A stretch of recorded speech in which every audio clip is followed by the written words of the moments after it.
Bonjour, bonjour à tous. Bienvenue à Montpellier Supagro et bienvenue à cette journée sur l'utilisation des images sentinelles en agriculture. Je m'appelle Léo Pichon, je suis responsable de la chaire agrotique.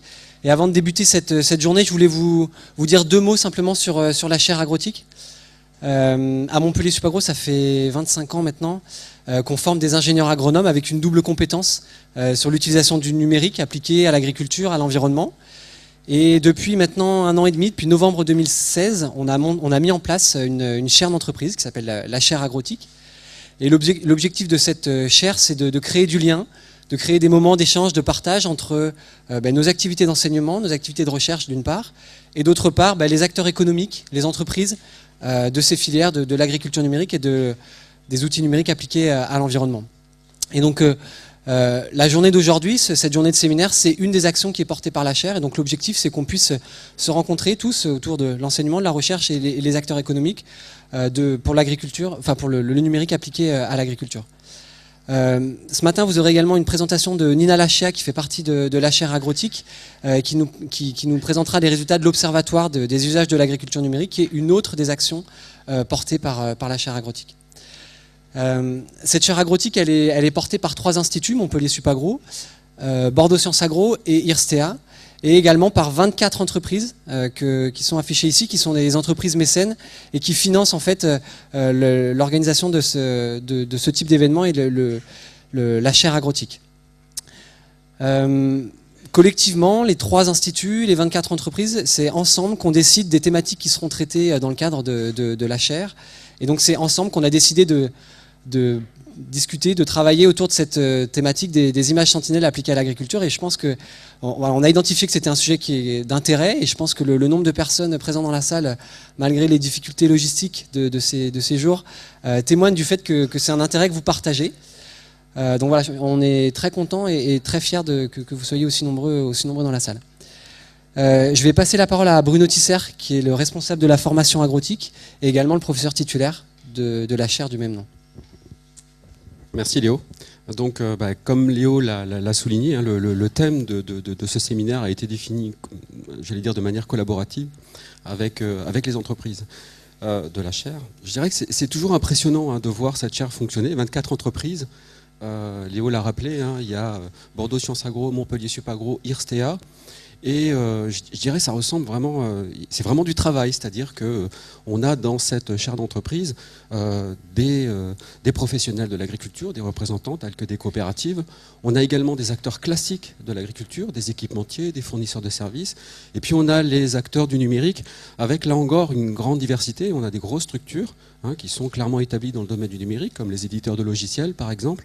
Et puis également des startups sur des programmes, sur des projets relativement innovants.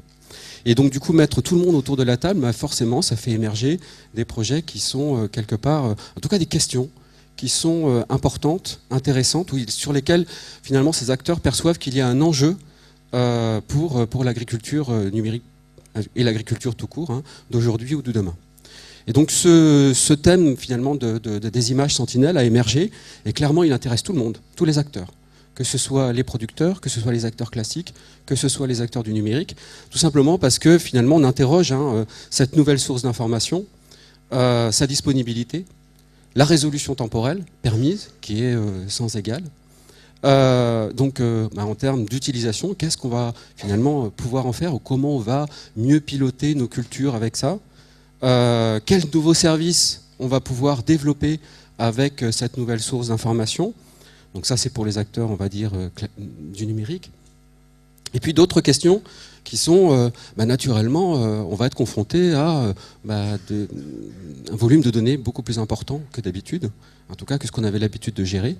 Et comment en fait mettre à disposition ces informations avec cette résolution temporelle à disposition finalement des agriculteurs, des coopératives, etc. Et donc ça pose aussi les questions de la diffusion de cette information. Donc on voit que à travers un sujet comme Sentinelle, on adresse des questions qui intéressent finalement tous les acteurs de l'agriculture, et je dirais de l'agriculture numérique, des producteurs jusqu'aux fournisseurs de services. Alors, je dirais qu'un événement comme celui-là, c'est assez exceptionnel, parce que réunir comme ça dans une salle, au cours d'un séminaire, dans une salle comme celle-là, à la fois des agriculteurs, des représentants du monde de la production, des fournisseurs de services, on va le voir aussi des chercheurs.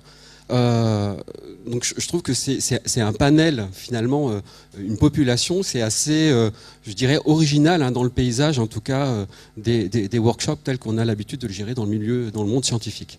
Donc à voir en fait cette diversité d'acteurs.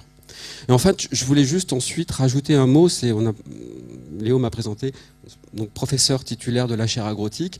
Si on fait tout ça, nous, notre vocation est bienvenue dans cette noble institution. Notre vocation, c'est former de futurs professionnels qui vont travailler dans ce secteur-là. Et pour nous, ces journées, c'est une formidable tour d'observation sur ce qui est en train de se passer, ce qui nous permet de faire évoluer ou de mettre à jour notre formation et de voir finalement comment former au mieux les ingénieurs agronomes qui vont travailler dans ce secteur dans les mois, dans les années qui viennent. Donc pour nous, il y a vraiment un enjeu d'orienter notre formation, en tout cas de l'adapter au mieux par rapport au marché de l'emploi. Et je termine en disant juste, voilà, ce séminaire fait partie intégrante de la formation de certains élèves de l'école, donc ils sont dans l'assistance un petit peu répartis un petit peu partout, il y en a là-bas, il y en a là-bas. Ça c'est le premier point. Deuxième point, surtout, on est dans une phase où nos élèves sont à la recherche de contrats de professionnalisation, voire certains de stages. Donc n'hésitez pas, si vous vous interrogez, si vous avez des projets en devenir, à venir nous consulter, moi, Léo, il y a Nathalie Toulon qui est là-bas également, qui représente Bordeaux Sciences Agro. Donc on a deux flux d'étudiants que l'on rassemble autour de l'option agrotique. Donc voilà, n'hésitez pas à venir nous en parler, à nous envoyer des messages, etc. Je laisse la parole à Léo qui va vous présenter peut-être plus en détail le programme de la journée. Voilà, merci Léo. Merci Bruno. Je vais être très rapide, simplement sur il y a 3 temps dans la journée. Ce matin, l'objectif c'est vraiment de comprendre ce qu'est le projet Copernicus, les images Sentinelle, leurs caractéristiques, la manière dont elles sont mises à disposition. Après, il y a un temps important qui sera le temps de buffet au cours duquel on va pouvoir échanger, discuter, aller voir aussi également les stands des entreprises qui sont présentes, que vous avez pu voir ce matin. Et puis le 3e temps, c'est l'après-midi. Là, c'est plutôt des cas d'usage, des exemples d'applications, voilà, comment sont utilisées, dans quel cas les images Sentinelle. Un tout petit mot pour vous attirer votre attention sur le hashtag qui est là-haut, qui s'appelle séminaire agrotique. Si vous voulez communiquer sur les réseaux sociaux, vous pouvez utiliser ce mot-clé-là. Et puis je vais passer la parole à Jean-Paul Hébrard, qui nous fait l'honneur et le plaisir d'animer ce séminaire, et qui a également eu quelques difficultés à arriver, et qui a réussi à être là. Donc on le remercie. Merci beaucoup. Merci bien, merci Léo. Bonjour à tous, et très heureux effectivement d'être là malgré les problèmes de grève avec vous pour balayer ce secteur de la télédétection. On va parler de l'apport de Sentinelle, ces images qui vont certainement changer beaucoup la vie des agriculteurs. Alors,